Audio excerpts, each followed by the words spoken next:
म्हसवड नगर परिषदेचा प्रचार शिगेला पोहोचला आहे. मतदानाची तारीख जसजशी जवळ येईल तसतसं उमेदवार आपल्या कार्यकर्त्यांसह घरोघरी आपल्या प्रभागातल्या प्रत्येक घरी जाऊन आपलं विजन सांगत आहेत. आम्ही काम कसं करू हे सांगत आहेत. आणि त्याचबरोबर या पद्धतीचं ईव्हीएम मशीनचा एक डेमो ईव्हीएम घेऊन यावर आमचा उमेदवार आपलं स्वतःचं नाव आणि चिन्ह कोणतं असेल, कुठं असेल याचा सुद्धा प्रचार आता सध्या उमेदवार करत आहेत. आज आपण आहोत प्रभाग 5 मध्ये आणि प्रभाग 5 मध्ये तरुण उमेदवारांची भरती जास्त आहे. 2 तरुण उमेदवार आहेत. त्यातील एक उमेदवार आहेत पिसे श्रीदेवी निशांत आणि दुसरे आहेत कळढोणे प्रज्योत किरण. अतिशय उमदे आणि तरुण उमेदवार भारतीय जनता पार्टीने या प्रभागामध्ये दिलेले आहेत आणि जवळपास त्यांचा विजय हा निश्चित मानला जातोय, कारण त्यांचा आत्मविश्वास, त्यांच्या कार्यकर्त्यांची जिद्द दिसून येते. आपण या प्रभागाचे उमेदवार प्रज्योत किरण कळढोणे यांच्याशी संवाद साधूया आणि त्यांचा प्रचार कशा पद्धतीने सुरू आहे, त्यांना प्रतिसाद कसा आहे हे जाणून घेऊयात. नमस्कार सर्वांना, माझा नमस्कार.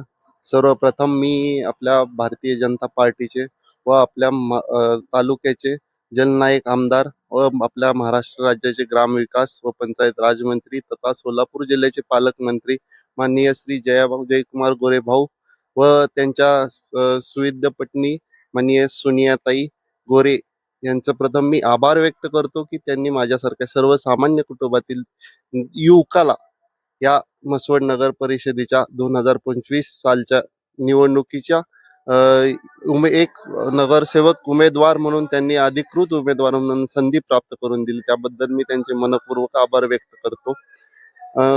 आणि आपल्या ह्या म्हसवड नगरपालिकेच्या आपण पाहताय की म्हसवडची जी काही दुर्व्यवस्था झाली, जे पाठचं जे सरकार होतं, म्हणजे म्हसवड नगर परिषद जे परिवर्तन जे पॅनल आलं त्याच्यानंतर ना ज्या घडामोडी म्हसवडमध्ये घडल्या, ज्या काही दुर्व्यवस्था घडल्या, जे लोकांचे हाल झाले, म्हणजे विकासाची कामं बाजूला राहून जे विकासाची कामं जयकुमार गोरे भाऊंनी मंजूर करून आणली होती त्याही कामात खूप अडथळे निर्माण झाले, तेही कामं खुंटली गेली. तुम्ही पाहताय की म्हसवड शहराचा जो विकास एवढा खुंटलाय की आपण म्हणायला झालं तर एक 15 ते 20 वर्ष आपलं म्हसवड शहर पिछाडीवरती गेलेलं आहे. तर आता आपल्या सर्व मतदार बांधवांना किंवा म्हसवड नागरिकांना एक खूप चांगली संधी आलेली आहे की आपले जया भाऊ हे आपल्या तालुक्याचे आमदार फक्त नसून हे आपल्या राज्याचे सर्वात म्हणजे उच्च दर्जाचे मंत्री आहेत आणि त्याचबरोबर ते ग्रामविकास व पंचायत राज मंत्री आहेत. त्यामुळे त्यांना विकास करण्यापासून आताही कोणीही त्यांचा हात धरू शकत नाही. आपलं म्हसवड शहर हे नक्कीच येत्या काही पंचवार्षिक मध्ये किंवा येथील पुढच्या काही वर्षामध्ये हे एक महाराष्ट्राचं रोड मॉडेल म्हणून नाव नक्कीच करतील. आणि जयाभाऊंचं हे स्वप्न आहे की आपल्या म्हसवडला एक प्रकारचं उच्च सर्व माध्यम किंवा सर्व गोष्टी उपलब्ध असं शहर बनवायचं आहे. जसं पुण्या मुंबईमध्ये आपण पाहताय की तिकडे डेव्हलपमेंटच्या गोष्टी अवेलेबल झाल्या, त्याच आपल्या जयाभाऊंनी आपल्या म्हणजे मान तालुक्यामध्ये म्हसवड शहरामध्ये जी केंद्रीय शासन MIDC मंजूर करून दिलेली आहे त्याचा खूप मोठा म्हणजे आपल्याला फायदा होणार आहे. फायदा म्हणजे म्हणायला झालं तर आपल्या जे स्थानिक व्यावसायिक आहेत त्यांच्या व्यवसायात वाढ होणार आहे. प्लस आपल्या जे बाहेर जे युवक जात आहेत, स्थलांतरित होत आहेत, तिथून कामधंद्यासाठी स्थलांतरित होत आहेत, ते आपल्या म्हसवडात राहून आपल्या म्हसवड गावचा विकास करणार आहेत.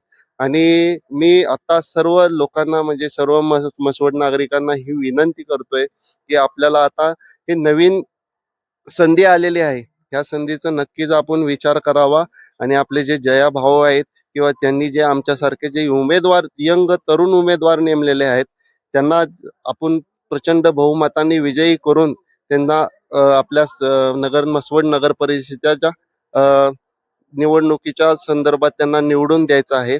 आणि म्हणायला असं झालं तर मी जयकुमार गोरे भाऊंबद्दल बोलतो.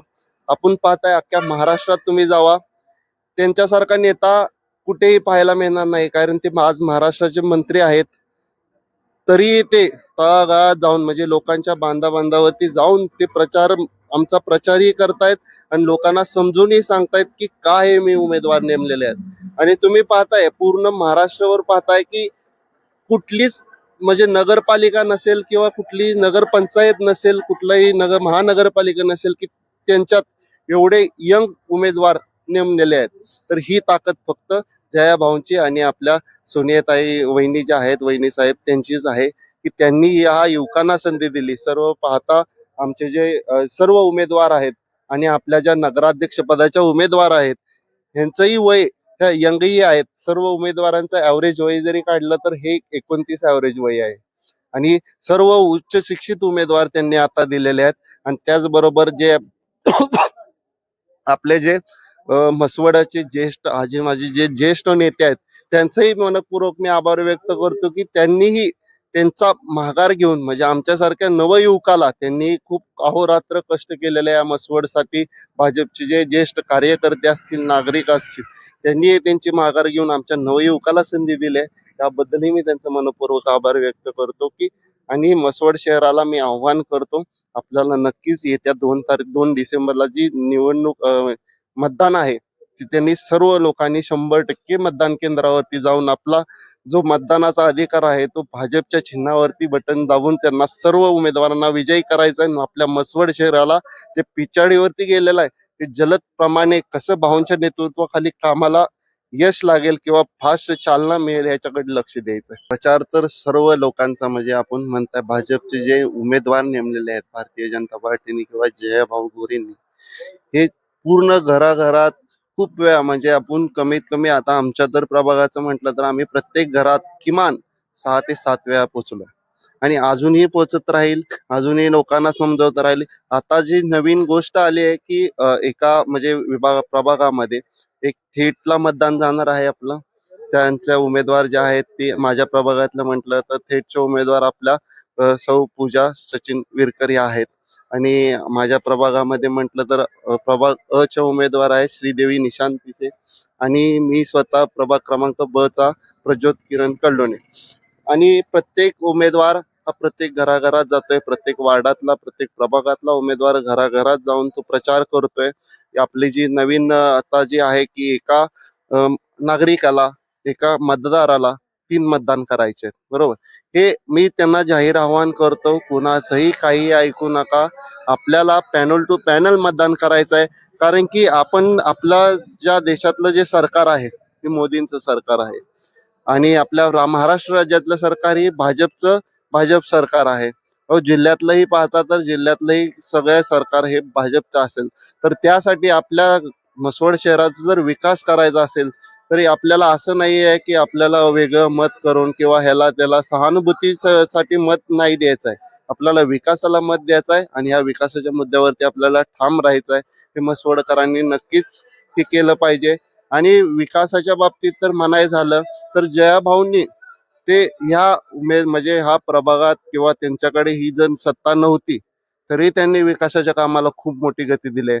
तसं सांगायचं झालं तर हे आता म्हणजे झालेलं आहे, पण ह्या मागील जे सत्ताधारक होते किंवा जे असतील प्रशासक वगैरे होते, पाणी, रस्ते, गटारी वगैरे ह्याच्या पलीकडचं आपल्याला राजकारण करायचं होतं. पण म्हसवड अजून त्याच मुद्द्यावरती अडकलंय. पण जयाभाऊंनी त्याही म्हातारे म्हणजे भुयारी गटारीसाठी जयाभाऊंनी जो निधी मंजूर केलेला आहे जवळपास 79 कोटीचा निधी मंजूर केलेला आहे. आपल्या 24 तास घराघरात पाणी जायचं आहे त्याचं तर काम अंतिम टप्प्यात म्हणजे साधारणतः 90% काम पूर्ण झालेलं आहे. हे जर आता आपलं इलेक्शन लागलं नसतं तर 1-1.5 महिन्यामध्ये घराघरात पाणी पोहोचणार आहे, कारण की प्रत्येक घराघरात आपण पाहताय की पाईपलाईन गेलेली आहे. भुयारी गटारीत झालं. तसंच भाऊंनी आपल्याला जी MIDC मंजूर करून दिल्या त्याच्या जे जमिनी आहेत त्याच्या अधिकृत म्हणजे ते हे करायचं चालू आहे. तर तिथंही काम जलद गतीने म्हणजे म्हसवडला आता जयभाऊंच्या नेतृत्वाखाली ही चालना जलद मिळणार आहे आणि जलद आपलं म्हसवड ह्या पंचवार्षिक मध्येच नक्कीच तुम्हाला पुढच्या इलेक्शनच्या अगोदर कळेल की का आपण जयाभाऊंना सत्ता दिली आणि किती विकास झालाय आपला. आणि त्याचबरोबर ते सगळ्या मला मतदार बांधवांना म्हसवड नगरीतील मतदार बांधवांना असं आश्वासन देतो की जयाभाऊंच्या जे उमेदवार आहेत त्यांना तुम्ही पॅनल टू पॅनल मतदान करा. ह्याचा असं होणार आहे की जयाभाऊंकडे जर नेतृत्व आपलं गेलं तर जयाभाऊ असे नेतृत्व आहे किंवा वहिनी साहेब असे नेतृत्व आहे की त्यांनी म्हसवडचं खूप मोठं विजन ठेवलेलं आहे आपल्यापुढे.